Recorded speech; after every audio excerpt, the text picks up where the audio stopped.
நீ வேணும்டா மாமா. ஏண்டி, உனக்கு கொஞ்சமாச்சும் பொறுப்பு இருக்கா? என்னவா, என்ன இப்போ பொறுப்பு இல்லாமல் போச்சா? என்னோட ட்ரெஸ் எல்லாம் அயன் பண்ணாமல் வச்சிருக்கடி. நான் இன்னைக்கு ஒரு ஃபங்க்ஷன் அட்டன் பண்ணணும், உனக்கு தெரியும் தானே. பிளாக் அண்ட் ஒயிட் போட்டுட்டு போகலான்னு நினச்சேன். நீ என்னன்னா அயன் பண்ணவே இல்லை. ம் 2 நாளாக வீட்டில் தானே இருந்தீங்க, செஞ்சுருக்கலாம்ல. சரி சரி, அதை விடு. இப்போ நான் என்ன பண்ணுறதா?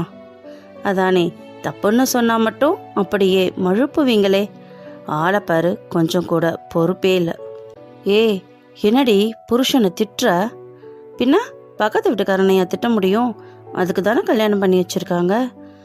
அடி பாவி, திட்டு வாங்கறதுக்கு தான் கல்யாணம் பண்ணுறதா? பின்ன சும்மா கொஞ்சிக்கிட்டே இருக்க மட்டும்தான் கல்யாணம் பண்ணுறதா? திட்டு வாங்கணும், சமயத்தில் அடி கூட வாங்கணும் பாஸ். எதையும் தாங்கிறவன் தான் புருஷன். அடியே, அப்போ அடி வாங்க பிறந்தவனா நான்? அதில் என்ன மாமா டவுட்டு? நீ என் செல்ல குட்டி மாமாவா? நான் உன்னை திட்டுவேன், அடிப்பேன், கொஞ்சுவேன். ஏன், இன்னும் எவ்வளவோ இருக்கு. ஏன்னா நீ தான் என் செல்ல புருஷனாச்சு. நீ எனக்கு மட்டும்தான் சொந்தம். ஐயோ அடியே, அதெல்லாம் சரிதாண்டி. இப்போ ட்ரெஸ்ஸுக்கு என்னடி செய்யறது? ஒரு கிஸ் கொடு, சொல்கிறேன். அடி கழுத, இப்போ என்னடி ரொமான்ஸ் வேண்டி கிடக்கு? அப்புறம் நான் ஃபங்க்ஷனுக்கு போக முடியாதே. அடச்சை, புத்தி போகுது பாரு மானங்கிட்ட மாமா. கபோர்டில் சாண்டில் கலர் பேண்ட்டும் மெரூன் கலர் ஷர்ட்டும் எடுத்து வச்சுருக்கேன், போய் போட்டுட்டு போ. அடி என் தங்க பிள்ளை, நீ அழகு பாப்பாடா செல்லம். லவ் யூடா தங்கம். லவ் யூடா மாமா. ஹே மாமா, எப்போதும் இப்படி சண்டை போட்டு கொஞ்சிக்க நீ வேணும்டா மாமா. ஓய் செல்லக்குட்டி, முண்டக்கண்ணி, இங்கே பாருடி. போதும் போதும், சும்மா நிறுத்து மாமா.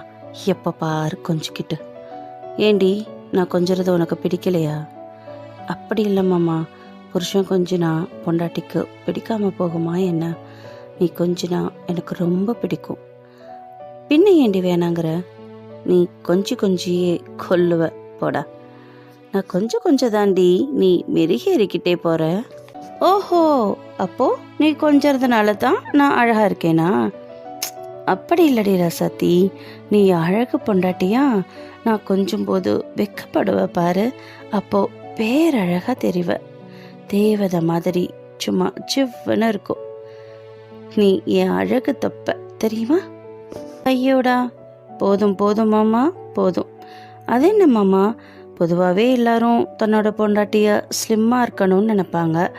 நீ மட்டும் ஏண்டா மாமா நான் குண்டா இருந்தாலும் ரசிக்கிற?